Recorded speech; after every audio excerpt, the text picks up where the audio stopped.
I, a 38-year-old female, have been married to my husband Rob, who is 52, for 4 years now. My husband's late wife passed away 1 year before we met, and we dated for 2 years before tying the knot. He has 2 kids, Madison, who is 28, and Brett, who is 26.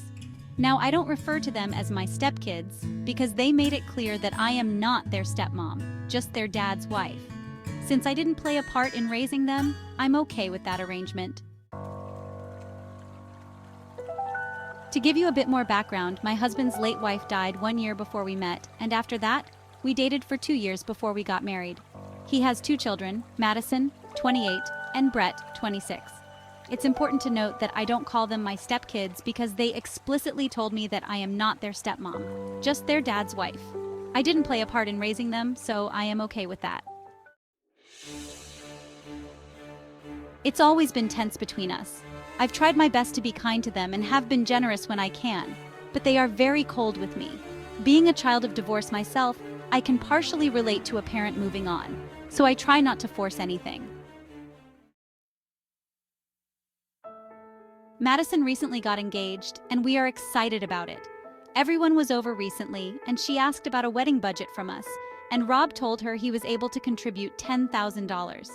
She had bigger hopes for her wedding than this, so she was upset and kept asking for more. Rob, however, is still working hard to build his savings back up.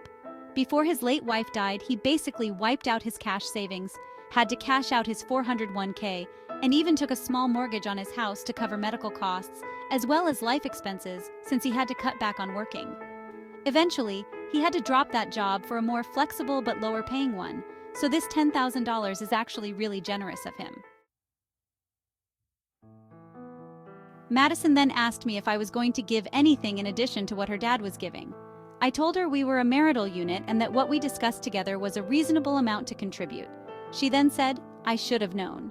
Obviously, you married an older man for what he had, not for what you could give." I knew she didn't like me, but this was the most flat-out rude thing she had ever said. I kind of lost it and said, "Excuse me, who do you think has been paying the second mortgage your dad took out to pay his debts?" The truth of the matter is that I make more than her father by a large margin. I have no debt, and I have been paying 70% of the household bills the whole time we've been married. The $10,000 we were giving her is available because I've been able to subsidize her father's living expenses for the last few years. I made it clear that not only am I not a gold digger, but I'm also literally wealthier than my older husband. She called me stuck up after this and stormed out. Then she called her dad later and said that I blamed her mother for being sick and for her not having a better wedding budget. I told him what happened, and he was mad at her but also said I shouldn't have shared his financial details with his kids. Am I the a-hole for telling his kids about his financial situation?